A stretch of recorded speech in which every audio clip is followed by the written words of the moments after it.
This is how I'm using Chinese medicine to heal my body. So Chinese medicine has this energy wheel called the 5 elements chart. And through this chart, we can understand the energetic flow of every organ in the body. 5 elements are fire, earth, metal, water, and wood. These 5 elements describe a flow of energy from fire to earth to metal to water to wood and back around again. These elements also describe the 5 seasons. We've got summer. We've got Indian summer, also known as dog days of summer, kind of where we're at right now. Fall or autumn, winter, and spring. Each element is in charge of 2 organ systems, a yang organ and a yin organ. The yang organ for fire is the small intestine, and the yin organ for fire is the heart. I'm actually going to move this over and you'll see why later. The yin organ for earth is the spleen. The yang organ is the stomach. The yin organ here is the colon. The yang organ is the lung. Yin organ for water is the kidney, of course. And the yang organ is the bladder. Yin organ for wood is the liver. And yang organ, gallbladder. Even though it's a little bit messy, we understand that there is an energetic flow between all organs in the body. Another part of the Chinese 5-element system, according to this book, is the emotional themes that go with these elements. Fire is the emotion of joy. Earth is the emotion of contemplation. Metal is the emotion of sadness. Water is fear. And wood is anger or anxiety. Turns out that the energetic flow of our organs has to do with how well we energetically flow our emotions. Joy becomes contemplation or steady state. We would call this transformative process stasis. Contemplation becomes sadness. Indian summer moving into fall, we would call this transformation loss. Fall moving to winter, we would call this process composting. Winter moving to spring, we would call this process beginnings. And spring moving to summer, we would call this process growth.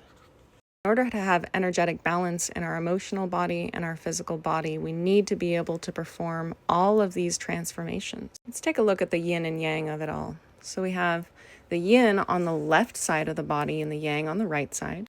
For yin, we have the heart, the spleen, the colon, the kidney, and the liver. On the yang side, we've got the small intestine, stomach, lung, bladder, and gallbladder.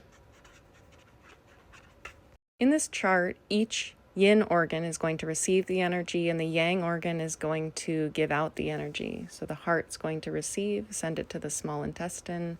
The spleen is going to receive it from the small intestine and send it to the stomach on down. Now, it turns out this energetic flow doesn't just go like this. It also has a star pattern. So certain elements keep each other in check. Water keeping fire in check. Fire keeping metal in check. Metal keeping wood in check.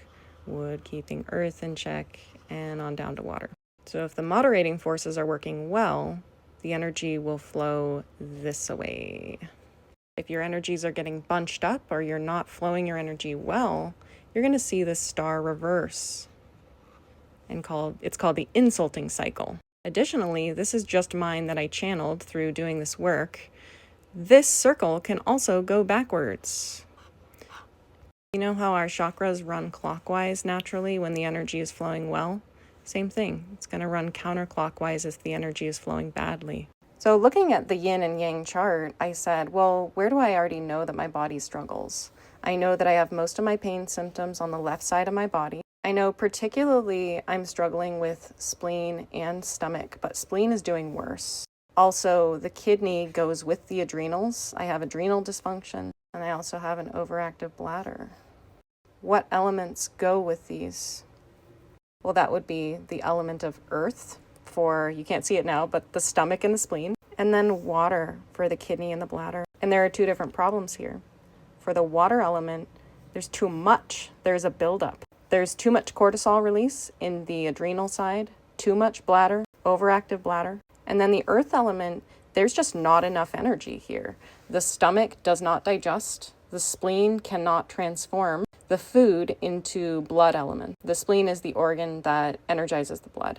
Interesting. Looking at the chart, if the energy is flowing in the wrong way, then water is going to backflow and insult earth. So this excess of water here is interfering with the stomach and the spleen. What does that look like practically? Well, too much release of cortisol, too much release of stress because of fear is going to make it so that the body is not relaxed enough to digest. So there are a few ways to work with this. Start moving more of the water energy into wood.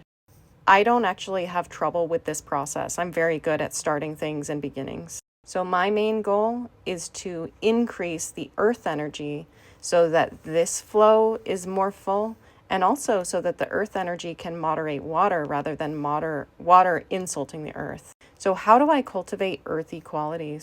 The balanced aspect of earth is empathic, caring, understanding, experiences contentment and a satisfaction from life, builds community, builds friendships, approachable and stable. The taste that's associated with earth is sweetness, and you'll find people who have trouble cultivating earthy qualities also get diabetes. They have an inability to metabolize the sweetness of life. Also, just from knowing my emotional self, I have trouble turning wood into fire. So I also have underactive fire. I'm unable to enjoy. I have a lot of anxiety and a lot of seed planting energy.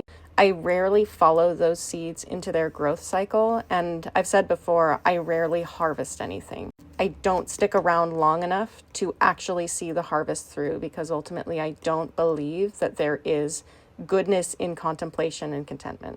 I'm really good at loss. I tend to want to get to the loss already, because emotionally, I don't believe I can keep anything. So I'm like, well, let's just lose it so we can go around here again. Another aspect of the emotional qualities is that you can have enough of it, but it can be really maladapted. So it's showing more of a shadow aspect. This is from the 5 Elements book. These are the positively adapted qualities. For water, it's willpower, faith, capacity, wood, transformation, vision. You can see all of these. And when I look at these, I go, yeah, kind of not enough of this and really not enough of this. The maladapted qualities. So for water, not trusting, excessive fear, overwhelm. For wood, angry, controlling, not self-reflective. For fire, emotionally flat, lacks enthusiasm. So if I look at my metal element in the positive adaptations or balance, inspiration, respect, meaningfulness, endurance. Yeah, that's very positive for me. I don't experience a lot of cynicism, dismissiveness, perfectionistic. My metal element is pretty positive and balanced. However, if you look at my water, yeah, my water is maladapted, and so is my earth.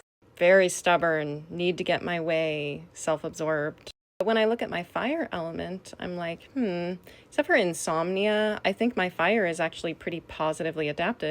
But I just don't have enough fire energy. I don't experience a lot of joy. I don't put a lot of energy into my relationships, for example. Where this book comes in is basically how do we use the power of the 5 elements to understand how we have healthy adaptations to stress or unhealthy adaptations to stress. Again, all that the energy wheel is our energy bunches up, and how do we release it?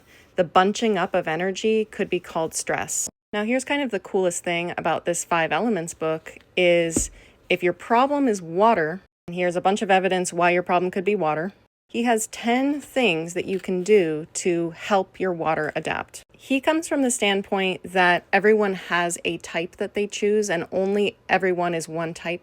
I don't tend to agree with that. I think we all have different types that we adapt to stress.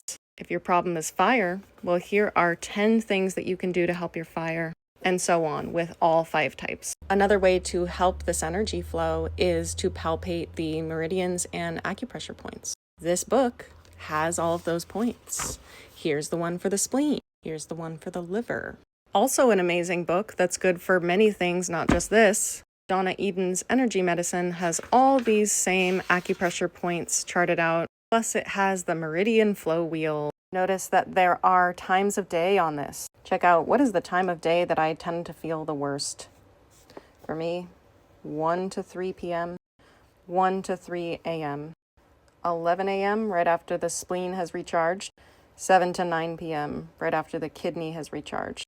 Donna says, if you regularly trace your meridians during your low energy time, according to the following instructions, you boost your energies while strengthening a vulnerable system in your body. Match the time of day with the high tide meridian shown on the wheel. If you lose vitality around 3 afternoon, notice that the bladder meridian is in its power time. So, following the central and governing, you would begin with the bladder meridian. So if this is the time of day you're most sluggish, start by tracing or tapping this meridian and move to the next ones to help your energy flow.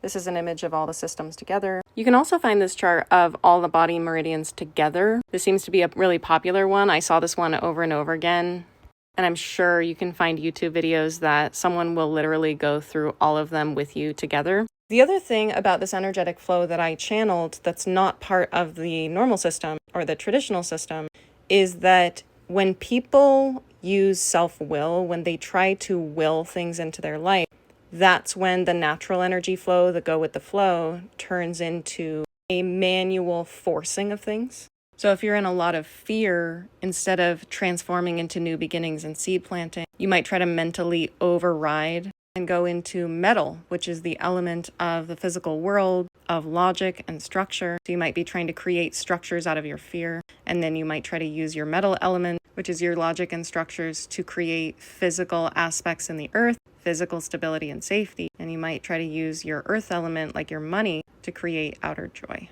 We've been using my ugly chart the entire time, but there's actually a really amazing chart online that I found. If you just search on Google, you can download this photo. I literally want to make a poster out of this because it has such good information on it, and I use it constantly to understand my body. So yeah, I don't know if that made sense to anyone. It makes sense to me as someone who loves systems and pattern recognition. If you want me to do your body, just explain to me what you're experiencing in your organs, what parts of your body you know are weaker or struggling, and I'll tell you what might be going on with your energetic flow.